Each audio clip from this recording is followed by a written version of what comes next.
Right now, we are less than a month away from hurricane season, and many are still rebuilding their homes after last season. We wanted to take a look at the mental toll this is having after devastating storms struck Florida. 10 Tampa Bay's Miguel Octavio takes a look at the research and how some are still coping.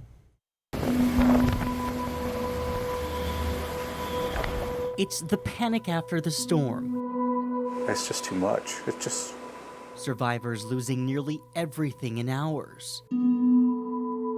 Everything is trash. Documents, you name it. And it would mark just the start. Kind of watch the water fill up. Of a long road ahead. Now we don't know where we're going to get out.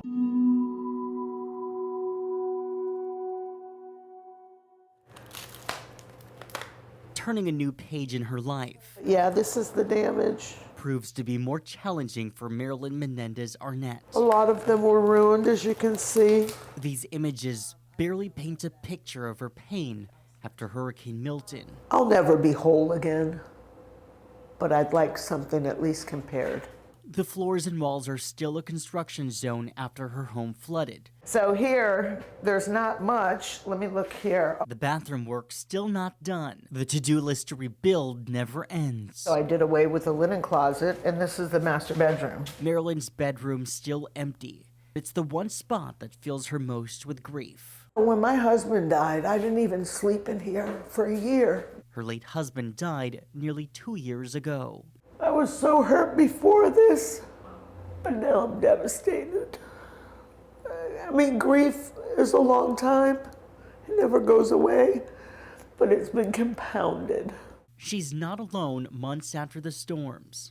Research shows increased risks of anxiety, depression, and substance abuse. That they have such a long-lasting impact. Claire Reynolds with the Crisis Center of Tampa Bay is seeing the long-term effects. For many people, they still have extreme anxiousness, maybe some depression.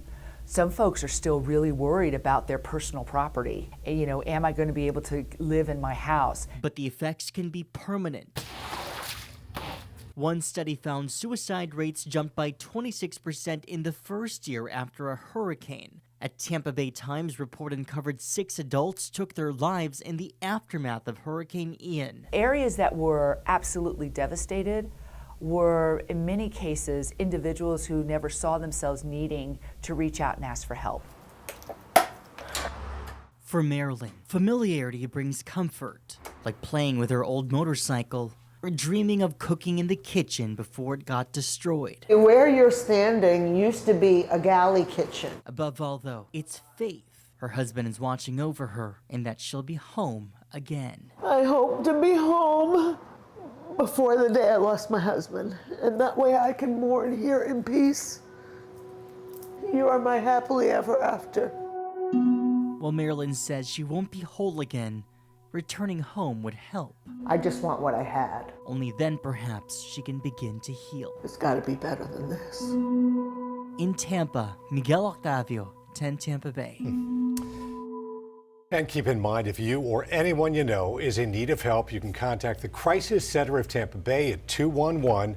We'll also have links where you can reach out for help on 10tampabay.com.